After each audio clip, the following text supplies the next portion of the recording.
Hello Neighbor tells the tragic story of the Peterson family and how Nikki Roth, upon discovering this tragedy, unravels the events that followed. It's a game filled with valuable life lessons, making us ponder how everything can seem like a dream until it suddenly goes wrong.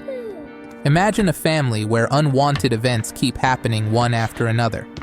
Mr. Peterson, who we know as the one constantly chasing us in the game, may not be as bad as we think. How did he become this way? Hello everyone, I'm XQA, and today we're going to look at the story of the game Hello Neighbor Hide and Seek and how the Peterson family fell into this unimaginable tragedy. Even if you've never played this game, the story will remind you of some very important values in life. If you love game stories and mysteries, don't forget to like the video and subscribe to the channel, and make sure to turn on all notifications for the upcoming Hello Neighbor 2 story video. Now let's start our story. The Peterson family was a happy 4-member family. Mr. Peterson, our neighbor, his wife Diane, their son Aaron, and their daughter Maya. Aaron and Maya, who loved each other very much, were playing together in this picture of a happy family. Diane Peterson was cooking and Mr. Peterson was talking on the phone. They had the perfect family life that everyone dreams of. One day they decided to play hide and seek and started the game in the house. In this game, they could live out their dreams in their minds. They turned their home into a large forest and had fun there. After a while, it was time for lunch and Diane Peterson called them to eat. They all sat together at the table and started eating their meal. They ate together, spent time together, and their happiness grew even more. Everything was going very well. The next day, Maya and Aaron decided to play cops and robbers. Maya was the robber, and Aaron was the cop. In this game, they were in a large city they imagined in their minds, and they were having a lot of fun. Later, it was lunchtime again. They waited for their mother to come and call them to eat, but unfortunately, she didn't come. They started to get worried after waiting for a bit, but still their mother wasn't there. They decided to go to the dining room, but when they went out, they saw no one. There were no plates on the table either. Their parents hadn't come back. As time passed, the children became more and more anxious. Normally, their mother would set the table and call them to eat, but Maya and Aaron sat down at the table alone with empty plates. At that moment, one of the chairs fell to the ground. This was a sign that something was wrong, but the children didn't understand what it was. That night, Maya couldn't reach her parents and went to bed. The next day, their curiosity grew even more. Aaron picked up the phone to call their parents, but the phone line was disconnected. They had never been unable to reach their parents for so long, but they still didn't want to think bad thoughts. Maybe they were too young to think of bad things yet. Then Aaron put on a firefighter hat and threw a firefighter song at Maya. They wanted to play a firefighter game to cheer themselves up. In this game, their imagination took them to a burning world. Their ability to visualize the areas in their minds made the games even more enjoyable. In this game, Maya was the firefighter, and as always, it was lunchtime again. At that moment, they saw the door open and ran to it with joy. They hoped to see their parents at the door, but they only saw their father, Mr. Peterson, holding their mother's bag. Mr. Peterson dropped the bag to the ground sadly and then fell to his knees. Maya realized something was wrong. They hugged their father tightly, not fully understanding what had happened, but holding on to him. Mr. Peterson and his wife, Diane, had been in a car accident. Later, Mr. Peterson took his wife to the hospital and prayed that she would hold on to life in the intensive care unit. But unfortunately, the worst happened. Mr. Peterson's wife, Diane, Aaron, and Maya's mother passed away. That day, Mr. Peterson sadly set the table with only 3 plates. Diane Peterson, their mother, was no longer there. At that first meal, everyone's face was sad. Everyone was upset. While eating, they seemed to long for the happy days of the past. That night, Mr. Peterson started watching TV, but Aaron was restless.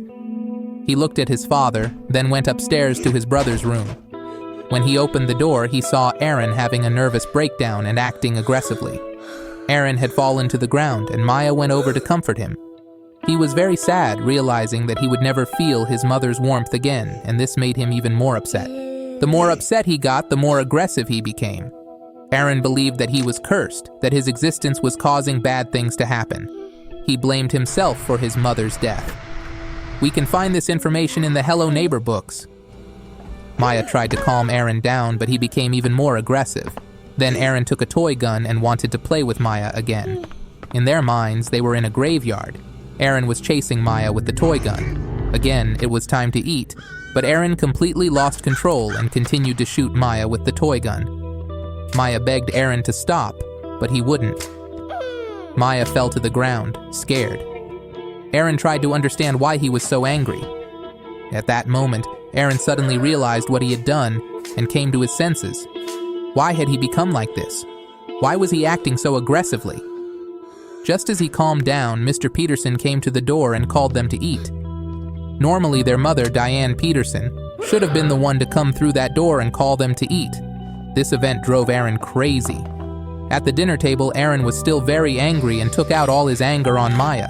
He took Maya's spoon first and then pushed her, causing Maya's plate to fall off the table. Mr. Peterson got angry and told Aaron to leave the table. As Aaron left the table, he took Maya's toy doll with him, which made Maya follow him. But Mr. Peterson stopped Maya, saying that Aaron needed time to calm down. After the meal was completely over, Maya went to her room. Aaron was under a blanket. When Maya lifted the blanket, she saw that Aaron was playing with her doll on the bed. Maya wanted her doll back, but Aaron wouldn't give it to her. If Maya wanted her doll back, she had to play hide and seek with Aaron. So they started the game. Maya was the seeker, and Aaron was hiding.